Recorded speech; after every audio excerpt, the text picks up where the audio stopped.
What was the biggest tough crap response in history? During the Battle of Arnhem in World War II, about 700 British airborne troops were surrounded and hopelessly outnumbered by almost 20k Germans. The German commander sent an envoy to discuss terms of surrender. The British officer who received him replied with, "I'm sorry, but we do not have the facilities to take you all prisoner currently." The Brits continued fighting and most were killed, with only a few survivors captured. Their last radio transmission before being overrun, out of ammunition. God save the king. This scene plays out in A Bridge Too Far and is perfectly filmed. The Cherokee Nation suing for their right to sovereignty in the Supreme Court, winning their case, and then being shafted by Andrew Jackson, who basically refused to adhere to the court's ruling. They lost their land and the Trail of Tears followed shortly afterward. The Trail of Tears isn't going to cry itself, Andrew Jackson. It's not the biggest, but Rod Blagojevich, Illinois governor who attempted to sell Barack Obama's vacated Senate seat, just requested that his jail sentence be reduced because it has been very hard on his family. He has served 4 of 14 years. The judge said, "Tough crap. You've got 10 years left." I heard his wife on the radio boohooing about how that judge just doesn't understand the situation this has put their family in and that so much has changed for them in the last 4.5 years. Maybe her husband should have thought of that before trying to sell a Senate seat. I don't even know how he thought he was gonna pull that off. Heard her on NPR. Laughed my butt off. When I was around 7 or so, I decided to build a small ramp to jump my bike on the gravel driveway outside of our house. My father saw what I was doing. He said, "That's a bad idea. You are going to wipe out on the gravel and skin the heck out of your elbows and knees. Don't do it." I did not listen. Guess what happened when I used the ramp? I wiped out, hit the gravel, and skinned the heck out of my knees and elbows. I walked in the house crying, blood running down my legs and arms. He looked up from his newspaper to give me a glare. "That will feel better when it quits hurting." I stood there feeling stupid for a few seconds, then walked into the bathroom to clean myself up. Is it the biggest in all of history? Number. But it's the biggest in my history. That will feel better when it quits hurting. Most dad answer ever. Certainly not the biggest, but the funniest in my mind. Ferruccio Lamborghini owned a very successful tractor company that shared his name with his wealthy purchased many Ferraris. Ferruccio hated the interior and clumsiness of them but loved the exterior and bodywork. One thing he was hypercritical of the Ferraris was their clutch. They burned out very quickly and constantly needed alignment or replacing. Lamborghini brought this to Enzo Ferrari's attention only to have it completely dismissed. So Lamborghini decided to re-engineer the clutch himself. After a successful rebuild, he basically said, "Frick it, I'm starting a company to compete against Enzo directly." Thus was born Automobili Lamborghini. The Perry Expedition. Essentially, the United States sent gunboats and 1,600 infantrymen to Japan and threatened to level the port of Edo if Japan didn't open themselves up to trade with the outside world. The end result was the signing of the Convention of Kanagawa and an end to Japan's 220-year policy of national seclusion. Open the country. Stop having it be closed. Maybe a stretch, but Julius Caesar was on board a ship captured by pirates when he was 15, but befriended them and even ended up captaining the rest of that voyage. Later in his life, when he had his own ships, hunted them specifically and had them executed. Even better, he told them a joke that, after he was freed, he'd have them all crucified. A joke. Only it wasn't. To be fair, though, he had their throats cut before he nailed them, you know, to be nice. I have no way of validating this as real or not, but I saw this. Conversation overheard on VHF guard 121.5 MHz. Argentine air defense site. Unknown aircraft. You are in Argentine airspace. Identify yourself. Aircraft. This is a British aircraft. I am in Falklands airspace. Argentine air defense site. You are in Argentine airspace. If you do not depart our airspace, we will launch interceptor aircraft. Aircraft. This is a Royal Air Force Tornado fighter. Send them up. I'll wait.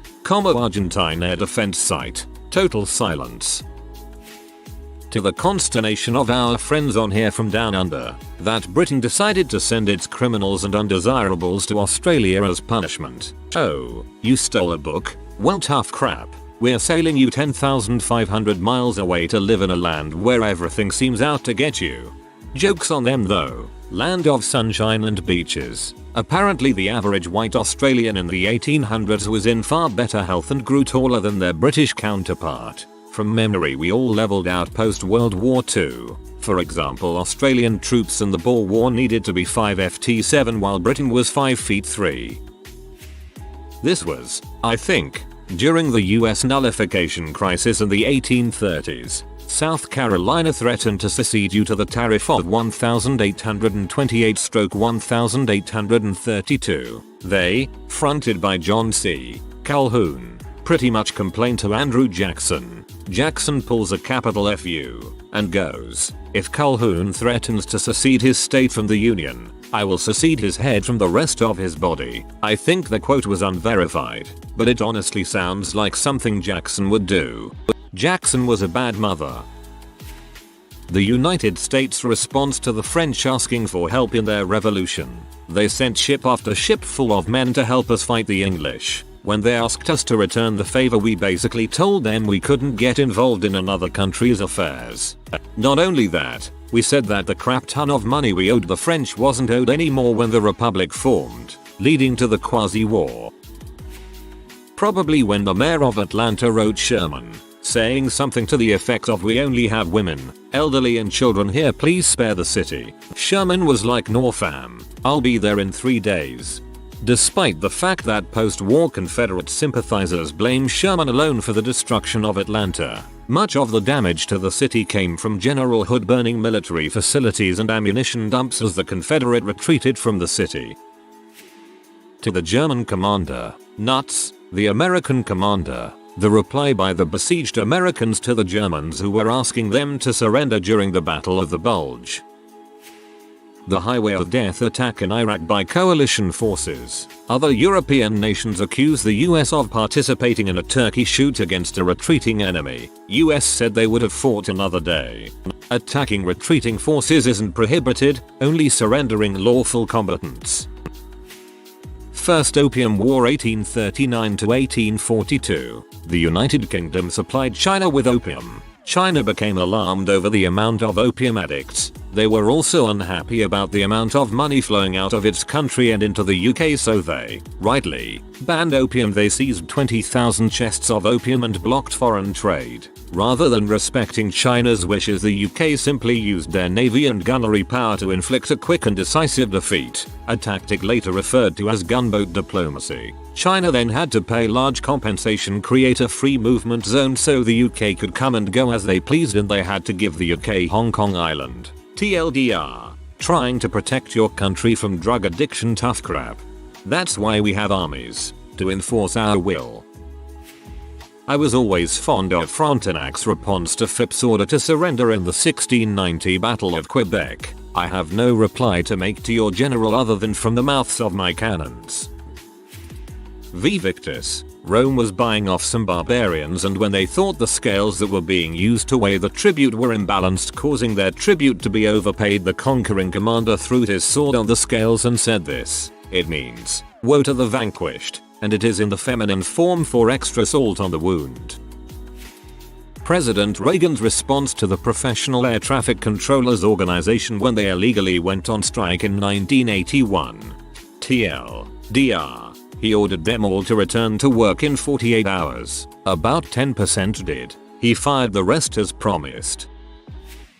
I don't know what he was specifically responding to, but whatever it was that made Thucydides say, "Right, as the world goes, is only in question between equals in power, while the strong do what they can and the weak suffer what they must." It's literally the longer, more verbose form of tough crap. Shortly after the Civil War, a man named William McArdle was imprisoned for publishing incendiary articles that advocated opposition to the Reconstruction laws passed by the Republicans in Congress. He was jailed by a military commander under the Military Reconstruction Act of 1867. McArdle invoked habeas corpus in the circuit court but was denied when a federal judge found the military's actions legal. He then petitioned the Supreme Court and was successfully granted cert. Unfortunately, during the period of time after the case was argued but before the court could deliver their opinion, Congress revoked the Supreme Court's jurisdiction over any cases involving Reconstruction laws, effectively preventing the court from ruling on McArdle's case. When the court delivered their opinion, all they could say was, "Well, Congress told us we are no longer allowed to rule on this issue or any similar issue regarding this law. Yes, they are allowed to do this. Sorry, man." The case is called Ex parte McArdle for anyone wanting to read up on it. TL. Dra. Man was jailed by the military during Reconstruction for publishing anti-Reconstruction writings. Man tries to challenge the constitutionality of his imprisonment. Supreme Court agrees to hear his case. After arguments but before the court could deliver their opinion, Congress stripped the Supreme Court of their rights to preside over the case or any other case regarding the laws in question.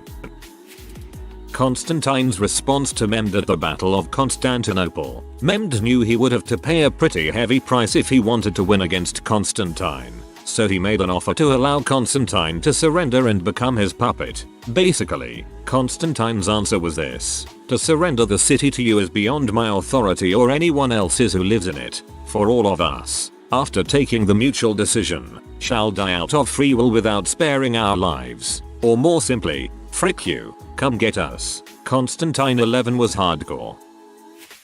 I'd say any one of many times when some village told Genghis Khan that they didn't know he was ruler of the world and that they already should have paid homage to him before knowing he existed.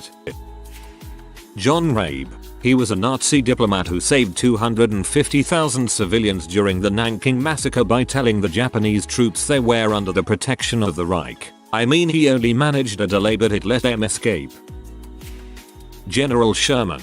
As he was making his march through Georgia during the Civil War, the mayor of Atlanta sent the general a letter requesting Atlanta be spared from a Union attack. Sherman's response: "You might as well appeal against the thunderstorm. An attack on Atlanta was inevitable, so Sherman pretty told the mayor tough titties." My favorite is in response to being called disgustingly drunk. Winston Churchill said, "My dear, you are ugly, and what's more, you are disgustingly ugly, but tomorrow I shall be sober and you will still be disgustingly ugly." In all fairness, so was he. The creation of the Panama Canal. The US offered to build it with Colombia, who owned Panama at the time, but they decided against it for a number of reasons. So the United States basically made a whole new country and built the canal anyway. Ray Kroc took the McDonald's brothers' ideas, franchised it, then forced the brothers to stop using their own branded trademark. Right after the American Revolution, the French Revolution occurred and revolutionary France went to war with like every major European country. France asked America for some help in return for how they bailed us out during the American Revolutionary War, but America was like, "Nah, I'm not messing with that deep crap you're in," and didn't send aid to France. To be fair, America was still an extremely young country that had yet to get its own crap in order. It would have been a very bad idea for them to get involved in a foreign war when they had no real governmental infrastructure in place. During the Albigensian Crusade, the town of Béziers was encircled and under siege. When it came time to sack the city, the papal envoy who was in charge was asked what to do about the fact that there were Catholics amongst the Catholic heretics. The response of the papal envoy was, "Tous les tous, de reconnaître les signes." It translates as, "Kill them all, God will recognize his own." Hardcore. General James N. Mattis, USMC. Upon meeting with the defeated military leaders of Iraq in 2003, "I come in peace. I didn't bring artillery, but I'm pleading with you, with tears in my eyes. If you frick with me, I'll kill you all." In 1452, a Hungarian cannon builder named Orban approached the Byzantine emperor in Constantinople to offer his services. Orban was a Christian and wanted to help the Christian Byzantines defend themselves against an imminent siege by the Ottoman Turks. But Orban wasn't giving away his services. His new gigantic cannon design would be a world beater and he expected to get paid. Emperor Constantine 11 told Orban the Byzantines couldn't afford his fancy gun. "Too much money. Thanks, but no thanks." Orban insisted. He cut his price. He explained that the new cannon may be the only thing stopping the Ottomans from wiping the Byzantine Empire off the map. Constantine held firm. No, sorry, too much money, not interested. But please don't sell it to the Ottomans. Such a cannon might devastate our city walls. So, no contracts for you, and please abide by our unenforceable non-compete clause. By Orban left Constantinople and made his way directly to the Ottoman camp of Mehmet II. Mehmet saw the plans and immediately paid Orban his asking price. The cannon was built in 3 months and was used to devastating effect on the walls of Constantinople in 1453. The city walls were breached and the capital overrun. Constantine XI was killed during the raid. Unfortunately, our plucky pal Orban was also killed when one of his mega cannons exploded in situ. But still, it was a tough crap moment that changed the balance of Christian-Muslim power forever. If you are new to the channel, you can subscribe. I publish new videos every day. Until then, check another video.